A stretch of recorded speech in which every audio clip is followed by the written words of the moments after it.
Posso orar pela destruição dos inimigos? Bom dia, graça e paz.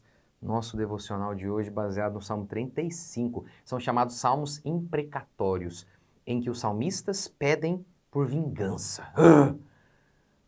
É isso aí. Gente, vocês notaram aí o estúdio novo aqui? Oh, a gente tá arrumando ainda, não tá do jeitinho que a gente quer, vai mudar a iluminação, mas gostaram? E, gente, lembrando, semana passada eu não fiz nenhum devocional, hein? Primeiro porque foi feriado. Eu trabalhei normalmente. Trabalhei. Tanto é que segunda-feira estava viajando, fui para Brasília, preguei terça, trabalhei normalmente. Trabalhei normalmente. Mas, sabendo que é feriado, geralmente o pessoal não assiste tanto. Aí a gente decidiu colocar o repeteco. Mas hoje estamos aqui de novo, inéditos, devocionais inéditos para vocês. E baseado hoje no Salmo 35. Então, aqui no Salmo 35, Davi está pedindo a destruição de seus inimigos. Mas peraí, pastor, a gente pode fazer isso? Mas e Jesus que falou sobre amar o inimigo? Então, hoje eu vou fazer uma introdução aqui para falar sobre isso. Primeiro eu vou ler só alguns versos aqui do Salmo 35. Por exemplo, verso 8. Venha a destruição inesperadamente sobre eles, e prenda-os à armadilha que prepararam. Caiam eles mesmos nessa destruição. Que o Senhor os destrua. Tem um salmo ainda mais pesado ainda, que é o Salmo 137, em que os israelitas, os judeus, ali, o salmista é inspirado por Deus, lembrando que Jesus diz que o salmo é inspirado por Deus.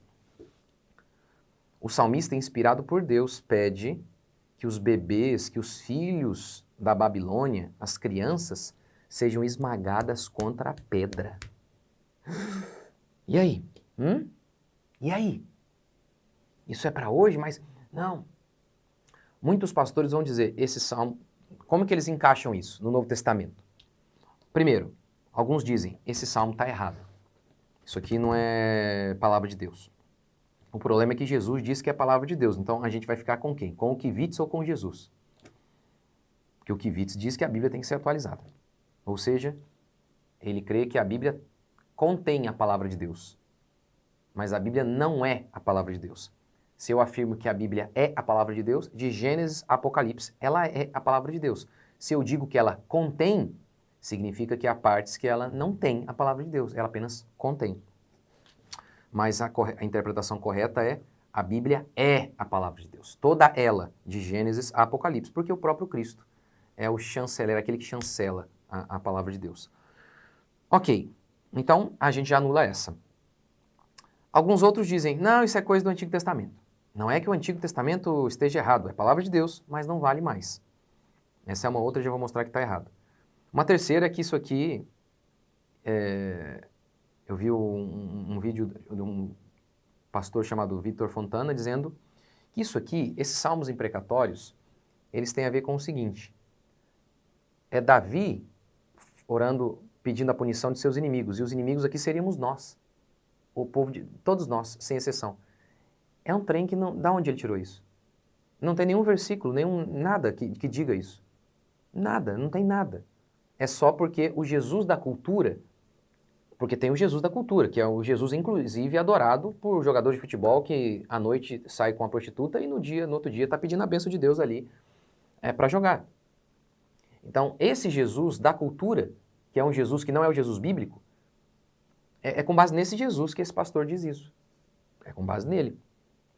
Agora, primeiro vamos lá para Mateus. A gente vai lá comigo lá para Mateus, que é o texto onde Jesus fala sobre amar o inimigo. Vamos lá. Isso aqui boa parte dos pastores interpreta de maneira errada. Boa parte mesmo. Infelizmente até reformado, que não deveria. Reformado isso aqui deveria ser mais simples. Mas vamos lá, Mateus capítulo 5. Mateus capítulo 5 é onde tem o Sermão da Montanha, onde que Jesus fala sobre amar o inimigo. Mateus capítulo 5, vamos ler? Deixa eu abrir aqui. Deixa eu abrir. Achei. Em Mateus capítulo 5, que Jesus tem aquela estrutura de linguagem. Ouviste o que foi dito pelos antigos, eu, porém, vos digo. Essa é a estrutura.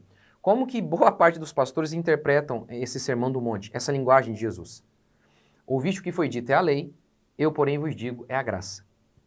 Essa é a perspectiva deles. Está totalmente errado. A interpretação correta é o seguinte: Ouviste o que os antigos, como os antigos interpretavam a lei de Deus? Está errado. Eu vou dar a interpretação correta para vocês da lei agora. É o que Jesus fez. Jesus não está anulando a lei aqui no Sermão da Montanha. Ele está justamente cumprindo-a, está explicando-a de maneira correta. Quer uma prova disso? O início do Sermão da Montanha é Mateus 5, né? O início do Sermão da Montanha tem isso aqui, ó, verso 17. Não penseis que eu vim abolir a lei, ou os profetas. Eu não vim, mas eu vim cumprir. Não é assustador isso? Jesus acabou de falar, meu Deus do céu. Eu não vim para anular a lei ou abolir. Eu vim cumpri-la. Aí como que os pastores interpretam? Logo, o que Jesus vai dizer? Que Jesus está abolindo a lei. É um negócio assim, assustador. É assustador. E aí, vamos lá. Quer ver? Deixa eu pegar um exemplo fácil aqui do adultério. Verso 27. Ouviste o que foi dito? Não adulterarás. Eu, porém, vos digo que todo aquele que olhar com desejo para uma mulher já cometeu adultério. Como que pastores interpretam? Muitos pastores? Ouviste o que foi dito? Não adulterarás. Ou seja, na lei, apenas ir a um motel era adultério. Mas Jesus, porém, disse, aquele que olhar com intenção já adulterou. Então, na lei, adultério era algo muito restrito. Mas agora, na graça, Jesus ampliou. Agora, olhar com intenção impura já é adultério. Está totalmente errado isso. Totalmente errado. Interpretação correta. Ouviste como os antigos interpretavam sobre adultério? Para eles, o adultério tinha a ver apenas com ir ao motel. Eu, porém, vos digo que essa interpretação está incorreta. Olhar com intenção impura sempre foi pecado. Sabe por quê? Lembra que o 10º mandamento lá da lei, que já estava lá no Antigo Testamento, é não cobice? Olhar com intenção impura é o quê? É cobiçar. Tá vendo? Esse é um exemplo. Esse é um exemplo. Jesus não está anulando a lei aqui. Pelo contrário, Jesus está explicando-a. Os fariseus tinham um entendimento errado da lei. Jesus está dando a interpretação correta. Ok? Isso é muito importante. Por quê? Porque muitas pessoas elas têm dificuldade com esses salmos em que os salmistas pedem que Deus mate, que Deus julgue, porque eles acham, eles creem como Marcião, um herege lá dos primórdios da igreja. Marcião acreditava que um Deus mau geria o Antigo Testamento e Jesus Cristo é o Deus bom. Que Jesus é Deus convertido, é tipo Jesus pôs a mão na cabeça e falou, nossa, onde meu pai estava com a cabeça, hein? Ele era tão mau, olha, ele era tão irado. É assim que eles pensam. É assim que muitos evangélicos pensam. É óbvio que eu estou sendo ridículo aqui, nenhum evangélico diz isso. Mas na prática é basicamente isso. É basicamente isso. Basicamente isso. Então isso é um absurdo, não existe isso. O mesmo Deus do Antigo Testamento é o Deus do Novo. Deus não muda, ele é imutável. Imutável. A nova aliança é o cumprimento da antiga. As coisas que passaram é aquelas que foram cumpridas. Cumpridas. Como, por exemplo, os rituais. Por que passaram? Porque foram cumpridos. Os rituais foram cumpridos. A lei não vai passar. Ó, pode, nem que, eu vos digo, antes que o céu e a terra passem, de modo algum a minha palavra vai passar. Nem um traço da lei vai ficar para trás. Então, Deus não muda. O Deus do Antigo Testamento era irado contra o pecado e ao mesmo tempo ele era misericordioso. O Deus do Novo também. Mas muitos crentes pensam que nós temos 2 livros. O Antigo Testamento é um, o Novo é outro completamente diferente. Nós temos um livro só, a Bíblia. Um livro só, um só Deus, meu Jesus Cristo. Oh, meu Deus! Oh, meu Deus!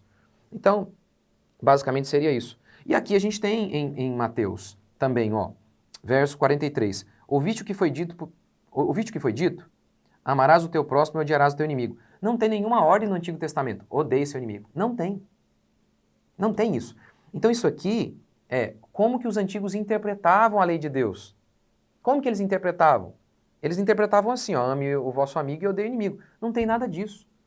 E acho que eu vou mostrar aqui para vocês, ou hoje ou amanhã, que lá no Antigo Testamento já havia a ordem de amar o inimigo. Como assim? Provérbios declara, se o teu inimigo tiver fome, dá-lhe de comer. Tá vendo? Já havia no Antigo Testamento a ideia de amar o inimigo.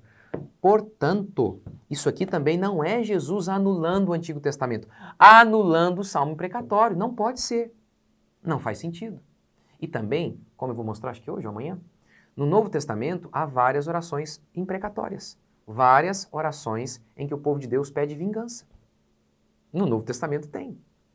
Então, o que a gente precisa de início aqui então hoje? Entender. Entender isso. E é isso que eu queria mostrar para vocês hoje, basicamente. Que o nosso Deus, ele é o mesmo. Ele não muda. Lá no Antigo Testamento, nós vemos Deus sendo irado com o pecado, como por exemplo, no dilúvio. Não tem como dizer que não foi Deus, porque para os pastores modernetes, eles falam, não, Deus não é soberano sobre o mal, não tem nada a ver, o mal Deus não tem nada a ver com o que acontece de mal no mundo, nessa hora ele tirou férias para as Bahamas, mas isso também não resolveria o problema, né? Nossa, mas Deus tendo poder não fez nada, não interveio, não é? Também não resolveria o problema. Mas eles acham assim, não, Deus não tem nada a ver. Não, é óbvio, a maldade humana é cometida pelo homem, Deus não coage o homem a fazer o mal, mas a Bíblia declara que tudo está debaixo do desígnio de Deus, até a maldade humana.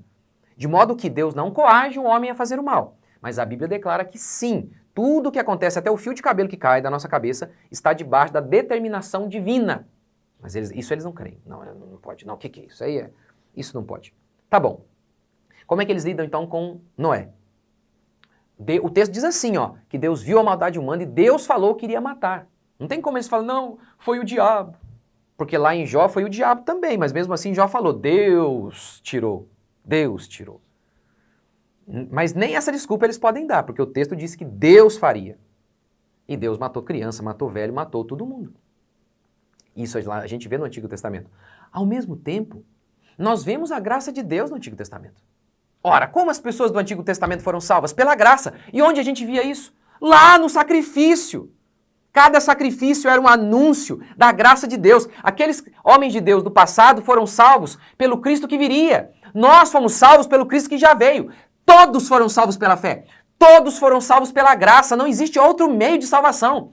Portanto, nós já vemos no Antigo Testamento a ira de Deus e nós já vemos também a graça de Deus, assim como vemos no Novo Testamento a ira de Deus e a graça de Deus.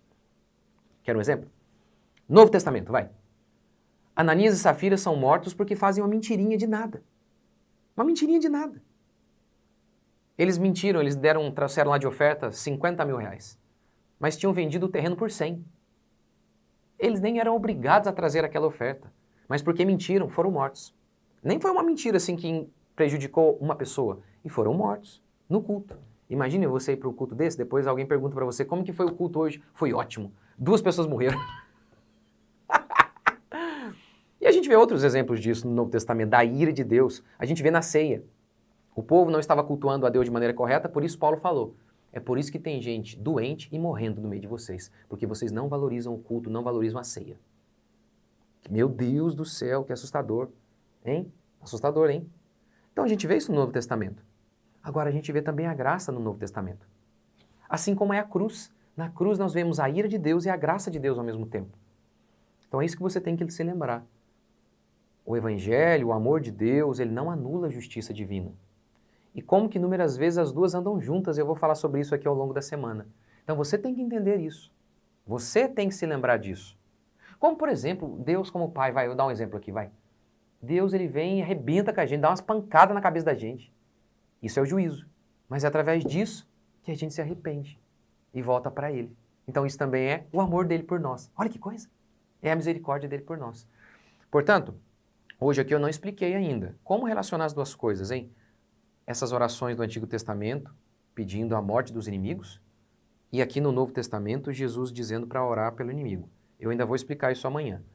Mas eu já queria que você ficasse com isso, hoje.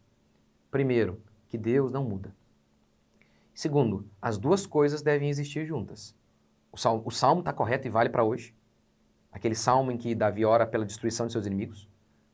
E Mateus, que fala sobre, e Jesus aqui falando em Mateus sobre amar inimigo, está certo também. Ambas coisas estão certas e a gente tem que relacioná-las. As duas não estão anuladas, uma não anula a outra. As duas fazem parte da vida cristã hoje. E a gente vai falar sobre isso ao longo da semana. Mas fique com isso hoje então. Nosso Deus não muda. Enche-se então de temor em relação a Ele, porque Ele pune o mal, e enche-se também de esperança, porque Ele é misericordioso. Vamos orar? Senhor Deus e Pai, te agradecemos por mais um dia. Bendizemos o Teu santo nome por tudo que o Senhor tem feito e ainda vai fazer. Que a graça, a bondade e a misericórdia do Senhor se renovem sobre nós e que nós possamos ter um dia abençoado onde quer que estejamos, no trabalho, na rua, em casa. Abençoe nosso trabalho, abençoe nossas vidas, Pai, porque sem o Senhor nós não podemos fazer coisa alguma. Que a graça do Senhor esteja conosco, que a mão poderosa do Senhor esteja conosco, que Teu Espírito Santo esteja nos conduzindo mais e mais. Encha-nos do Teu temor, encha-nos do Senhor e do conhecimento da Tua palavra e nos dê a Tua bênção, Pai, Abençoe-nos, porque sem o Senhor não podemos fazer coisa alguma. Nós oramos a Ti em nome de Jesus. Até amanhã. Deus abençoe.